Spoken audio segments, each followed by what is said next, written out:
This is आगाज खान। आज हम पढ़ने जा रहे हैं कई इंपॉर्टेंट टॉपिक्स एक साथ, जैसा कि सिनेप्स के टाइप्स। इसके अलावा हम पढ़ेंगे कि एक्शन पोटेंशियल कैसे ट्रांसफर होता है एक न्यूरॉन से दूसरे सेल की तरफ। एंड फाइनली हम स्टडी करेंगे excitatory post synaptic potential and inhibitory post synaptic potential. तो सबसे पहले हम चलते हैं इजी डेफिनेशन किसकी, सिनेप्स की।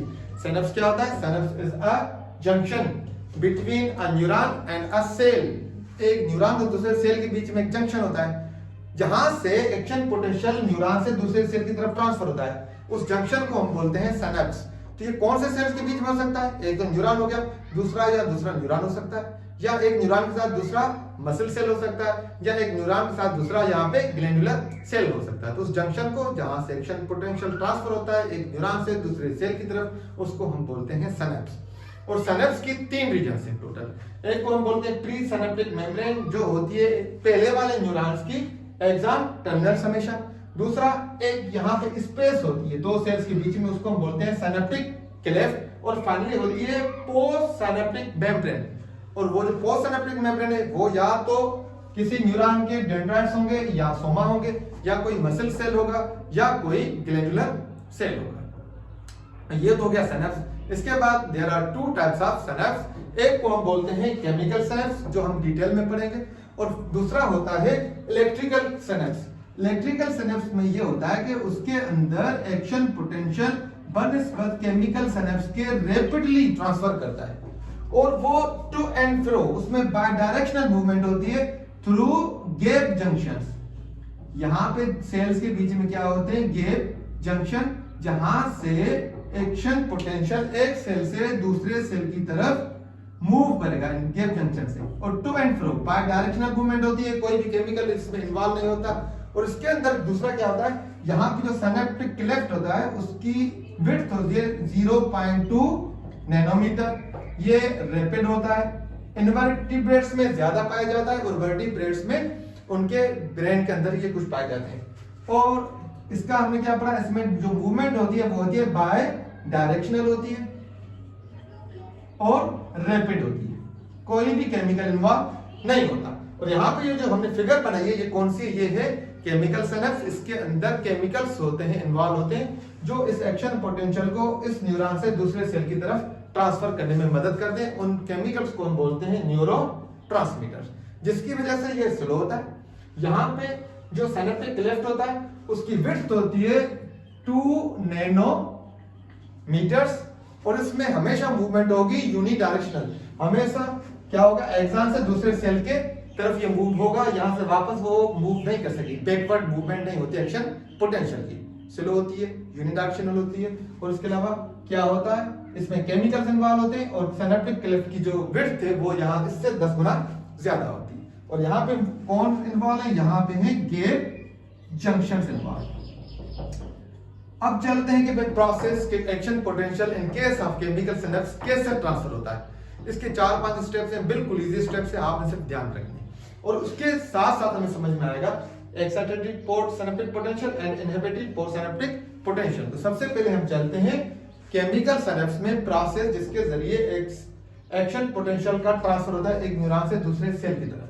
तो सबसे पहले क्या स्टेप होगा, जैसे ही एक्शन पोटेंशियल पहुंचता है, नंबर 1 एक्शन पोटेंशियल पहुंचा एक्सॉन टर्मिनल्स में, ये पहली चेंज आ गई। तो क्या होगा, यहां पे एक्सॉन टर्मिनल्स में होते हैं कैल्शियम आयंस गेट्स। तो वो इस एक्शन पोटेंशियल की वजह से कैल्शियम आयंस गेट्स ओपन हो जाएंगे, जिसकी वजह से होगी कैल्शियम आयंस का होगा इनफ्लक्स। इनफ्लक्स क्या होता है, बड़ी तादाद में कैल्शियम आयंस के मॉलिक्यूल्स एंटर हो जाएंगे एक्सॉन टर्मिनल्स में।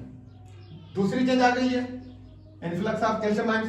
फिर इसके बाद क्या होगा, कैल्शियम आयंस की वजह से यहां पे एक्सॉन टर्मिनल्स में होते हैं कुछ वेसिकल्स, पाउच लाइक स्ट्रक्चर्स, जिनके अंदर पाए जाते हैं न्यूरोट्रांसमीटर्स।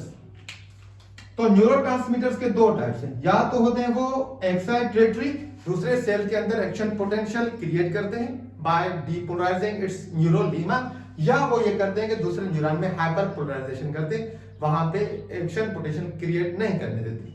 तो क्या होता है, अब दूसरी चीज आ गई कि भाई इन्फ्लक्स हुआ कैल्शियम आयंस का, तो यहां से हम पहले पढ़ रहे हैं एक्साइटेटरी न्यूरोट्रांसमीटर्स, जैसा कि ग्लूटामेट क्या है, 90% ऑफ हमारे एक्साइटेटरी न्यूरोट्रांसमीटर्स में है। तो अब यहां से नंबर 3 कौन सी चेंज आएगी कि ये जो वेसिकल्स होती हैं कंटेनिंग न्यूरोट्रांसमीटर्स, ये जाके एक्सोसाइटोसिस के जरिए रिलीज करती हैं न्यूरोट्रांसमीटर्स। किसके अंदर ट्रांसमीटर रिलीज होंगे, सिनेप्टिक क्लेफ्ट के अंदर। ये हो गई चौथी चेंज, एक्सोसाइटोसिस के जरिए वेसिकल्स रिलीज करती हैं न्यूरोट्रांसमीटर्स इनटू सिनेप्टिक क्लेफ्ट। इसके बाद पांचवा कि ये आके अटैच हो जाएंगे किसके ऊपर, रिसेप्टर्स के ऊपर। तो ये रिसेप्टर्स के ऊपर हो गए। कौन से ये रिसेप्टर्स हैं, ये रिसेप्टर्स हैं एक्साइटेटरी रिसेप्टर्स। जैसे ये एक्साइटेटरी न्यूरॉन्स आगे अटैच होंगे तो फिर क्या होगा, फिर ये होता है कि इसकी वजह से न्यूरोलिमा में या न्यूरिलिमा में मौजूद सोडियम गेट्स वो ओपन हो जाते हैं। हमने पढ़ा था कि जो पहला ये दूसरा न्यूरॉन है वो रेस्ट की पोजीशन में, इससे पहले तो रेस्ट के पोजीशन में क्या होता है, ड्यूरिंग रेस्टिंग मेम्ब्रेन पोटेंशियल जो चार्ज होती है वो होती है न्यूरिलिमा पे -70 MV। ठीक है, तो अब जैसे ही अटैचमेंट हुई न्यूरोट्रांसमीटर्स की, कौन से वाले के, एक्साइटेटरी, तो एक्साइटेटरी न्यूरोट्रांसमीटर्स की अटैचमेंट की वजह से कौन से गेट्स खुलेंगे, सोडियम आयंस के। वोल्टेज गेटेड सोडियम चैनल जैसे ही खुलेंगे तो अब इनफ्लक्स होगा। यहां पे एक्साइटेटरी की वजह से सोडियम का क्या होता है, आयंस का इनफ्लक्स। तो बड़ी तादाद में सोडियम आयंस इंटर होंगे और सोडियम आयंस क्या होते हैं, पॉजिटिव आयंस होते हैं। तो ये पॉजिटिव आयंस जैसे आएंगे तो ऑटोमेटिकली इनकी वजह से जो न्यूरिलिमा है उसकी अंदर हो जाएगी डीपोलराइजेशन। डीपोलराइजेशन का मतलब क्या होता है कि डीपोलराइजेशन में नेगेटिव से ये चार्ज हो जाएगी इसकी पॉजिटिव 30 टू पॉजिटिव 40 MV और इसके जरिए दूसरे न्यूरॉन के अंदर क्रिएट होगी, डीपोलराइजेशन की वजह से क्रिएट होगी एक्शन पोटेंशियल। तो वो न्यूरोट्रांसमीटर्स जो दूसरे न्यूरॉन में काज करते हैं क्या, डीपोलराइजेशन, और जिसकी वजह से काज होता है एक्शन पोटेंशियल। तो उन न्यूरोट्रांसमीटर्स को हम बोलते हैं एक्साइटेटरी न्यूरोट्रांसमीटर्स। और इसकी वजह से कौन सी चेंज आई, वो आई एक्साइटेटरी पोसिनेप्टिक पोटेंशियल काज हुआ, एक्शन पोटेंशियल काज होगा। अब दूसरे न्यूरोट्रांसमीटर हम पढ़ लें। अब ये होता है कि in case of inhibitory number 1 action potential पहुंचा एक्सॉन टर्मिनल्स में, हम दूसरी बात पढ़ रहे हैं। ठीक है, इसकी वजह से क्या होगा, वही कैल्शियम आयंस के गेट्स ओपन होंगे, कैल्शियम की एंट्री हो गई, इनफ्लक्स हो गया कैल्शियम आयंस का।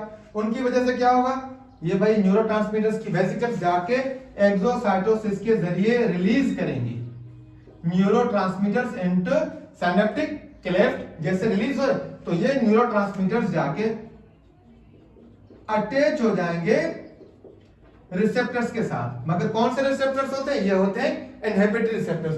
तो जो इनहिबिटरी न्यूरोट्रांसमीटर्स हैं जैसे गाबा हो गया, वो सबसे ज्यादा जो उसमें के ब्रेन के अंदर पाया जाता है इनहिबिटरी न्यूरोट्रांसमीटर वो है गाबा। और जो हमारे स्पाइनल कार्ड के अंदर सबसे ज्यादा पाया जाता है इनहिबिटरी न्यूरोट्रांसमीटर वो कौन सा है, ग्लाइसिन। तो भाई न्यूरोट्रांसमीटर जैसे आगे कोई भी आगे अटैच हुआ ये पोस्ट सिनेप्टिक मेम्ब्रेन के ऊपर इनहिबिटरी रिसेप्टर्स के साथ, तो उसके जरिए अब क्या होगा, दो चेंजेस आ सकती है। या तो यहां पे पोटेशियम, यहां पे जैसे वोल्टेज गेटेड, यहां पे वोल्टेज गेटेड पोटेशियम चैनल्स होते हैं, वो ओपन हो जाएंगे। पोटेशियम हमने पढ़ा था कि अंदर की तरफ क्या होती है, रेस्ट के टाइम पे, रेस्टिंग मेम्ब्रेन पोटेंशियल के टाइम पे जब 70 MV चार्ज होती है उस टाइम पे अंदर की तरफ होते हैं पोटेशियम आयंस 30 टाइम्स ज्यादा। तो अब क्या होगा, इनका होगा पोटेशियम आयंस का इफ्लक्स, पोटेशियम आयंस का होगा इफ्लक्स। तो पोटेशियम आयंस कौन सी चार्ज होती है, पॉजिटिव। तो अंदर से पॉजिटिव जैसे निकलेंगे तो ये -70 से और भी नेगेटिव हो जाएगी, वो हो जाएगी -80 टू -90 MV, जिसको हम बोलते हैं हाइपर पोलराइजेशन।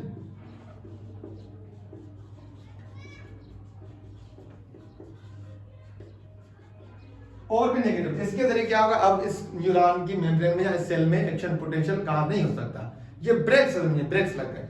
या एक तो ये चेंज आती है नंबर 1, या इनहिबिटरी न्यूरोट्रांसमीटर जैसे ही अटैच होंगे रिसेप्टर्स के साथ पोस्ट सिनेप्टिक मेम्ब्रेन में, तो एक तो या पोटेशियम चैनल्स ओपन होंगे या यहाँ पे present voltage gated chloride channels open होंगे, जिसकी वजह से क्या होगा, यहाँ पे क्लोराइड आयंस का होगा इनफ्लक्स।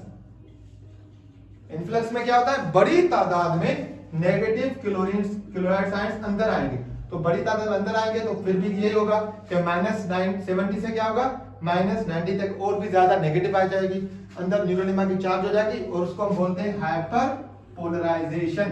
तो अब वो न्यूरोट्रांसमीटर्स जो दूसरे सेल के अंदर इनहिबिट करते हैं या उसको हाइपर पोलराइजेशन काज करते हैं, हम उनको बोलते हैं इनहिबिटरी न्यूरोट्रांसमीटर्स। वो न्यूरोट्रांसमीटर जो दूसरे सेल की मेम्ब्रेन में काज करते हैं एक्साइटेशन, वहां पे प्रोड्यूस करते हैं एक्शन पोटेंशियल, हम उनको बोलते हैं एक्साइटेटरी न्यूरोट्रांसमीटर्स। और यहां से हमने पढ़ी एक्साइटेटरी पोस्ट सिनेप्टिक पोटेंशियल, तो वो एक्साइटेटरी न्यूरोट्रांसमीटर्स क्या काज करते हैं दूसरे सेल के अंदर, एक्साइटेटरी पोस्ट सिनेप्टिक पोटेंशियल। और इनहिबिटरी न्यूरोट्रांसमीटर्स क्या काज करते हैं, वो काज करते हैं इनहिबिटरी पोस्ट सिनेप्टिक पोटेंशियल। तो एक्साइटेटरी में क्या होती है, वहां पर होती है डीपोलराइजेशन। कौन से चैनल्स ओपन होते हैं, वो होते हैं सोडियम चैनल्स। वो पॉजिटिव अंदर इनफ्लक्स होगा, सोडियम का इनफ्लक्स होगा, याद करना कि इनफ्लक्स होता है या इफ्लक्स होता है, यहाँ पे इनफ्लक्स होगा तो -70 क्या हो जाएगी, डीपोलराइज प्लस के जैसे, तो वो जैसे प्लस पॉजिटिव आयंस आएंगे तो -70 से क्या हो जाएगा, और ये पॉजिटिव डीपोलराइजेशन हो जाती है एक्साइटेटरी पोस्ट सिनेप्टिक पोटेंशियल में। और in case of inhibitory neurotransmitters तो वहां पे होती है हाइपर पोलराइजेशन, क्या होगा, -70 में अंदर से पॉजिटिव आयंस पोटेशियम आयंस का इफ्लक्स होगा या बाहर से क्लोराइड आयंस नेगेटिव अंदर आएंगे, तो ऑटोमेटिकली -70 MV और भी नेगेटिव मेम्ब्रेन हो जाएगी और उस पर चार्ज हो जाएगी -80 to -MV, जिसको हम बोलते हैं हाइपर पोलराइजेशन।